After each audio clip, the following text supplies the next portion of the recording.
U komuni Novi početak trenutno boravi 8 štićenika. Damir Džajić iz Sanskog mosta u ovoj zajednici je 3 mjeseca. Kaže da je droge počeo da koristi kao 15-godišnjak.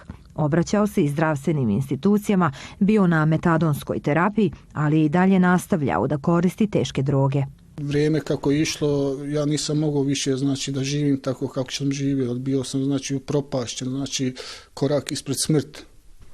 I onda sam znao za ovaj centar. Kad izađem iz ovog centra želim da budem druga osoba.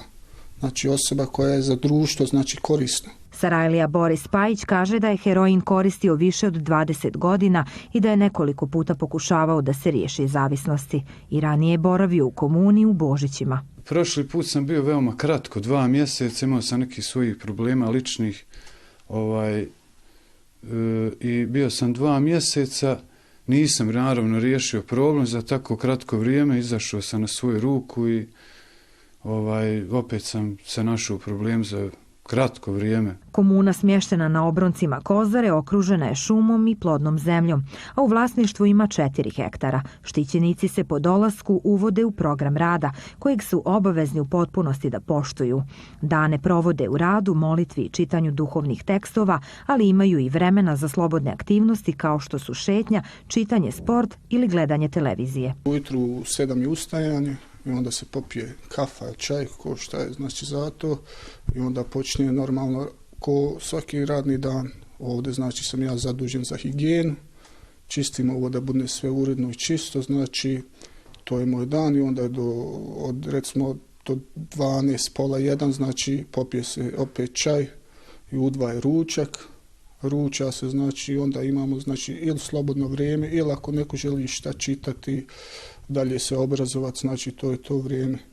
I od 5 opet počne, radi se, ako ima nešto hitno da se odradi, radi se, inače, čeka se večera i onda je večera i onda imamo duhovne časove. Ja sam radio oko životinja, nahranim životinje ujutru od 8 sati otprilike do 9, pola 10, pošto ima malo više svinja, kokoši i sve nahranim i onda poslije toga imamo ove radne aktivnosti što se tiču okolo, na primjer neko sređivanje oko kuće, imali smo izvlačenje drva. Stanovnici komune bave se poljoprivredom, a uzgajaju ovce, koze, svinje i kokoši. Kroz takav rad ostvarujemo i prihod, ostvaruje se prihod, isporučuje se meso za narodnu kuhinju koja radi u Prijedoru, obezbjeđuje se meso za samu ishranu u centru i bazirani smo u tom pogledu. Ne vrši se prodaja stoke, vrlo rijetko, uglavnom pokušavamo da kroz radne terapije koje su u svakodnevne obezbjeđujemo samostalno prihode za centar. Na ideju osnivanja komune došao je prije 5 godina Prijedorčanin Emil Baka i sam bivši zavisnik od alkohola. Osnovao ju je u saradnji sa hrišćanskim humanitarnim udruženjem Hljeb života.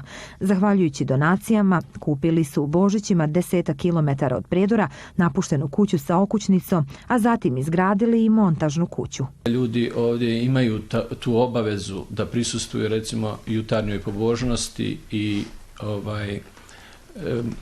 predlažem se da čitaju Sveto pismo, međutim niko se naravno ne prisiljava.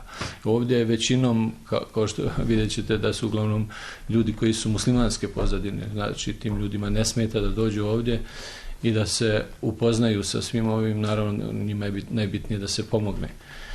Tako da nema i meni je jako drago da ti ljudi žive u jednom skladu. U komuni kažu da nemaju socijalnog radnika i psihologa, ali da sarađuju sa centrima za socijalni rad i zdravstvenim ustanovama koje ponekad šalju svoje pacijente upravo u Božiće. Neki ljudi prođu te detoksikacije i poslije toga dolaze, ali dolazi ljudi direktno i sa ulice su dolazili ovdje i prolaze kroz tu krizu ovdje. Na taj način da nema ni tog nekog postepenog odvikavanja droge, nego direktno ono što kaže rez se napravi jedan, tako da ljudi uspijevaju da prebrode tu krizu. Istina, neki ne uspiju, odu i vrate se, ali ima ljudi koji zaista uspiju. Kroz komunu Novi početak do sada je prošlo između 30 do 40 zavisnika. Neki od njih uspjeli su da se riješe zavisnosti i vrate porodicama i prijateljima. Međutim, nekima to i nije pošlo za rukom. Mi, nažalost, nemamo taj program resocijalizacije i tu igra veliku ulogu.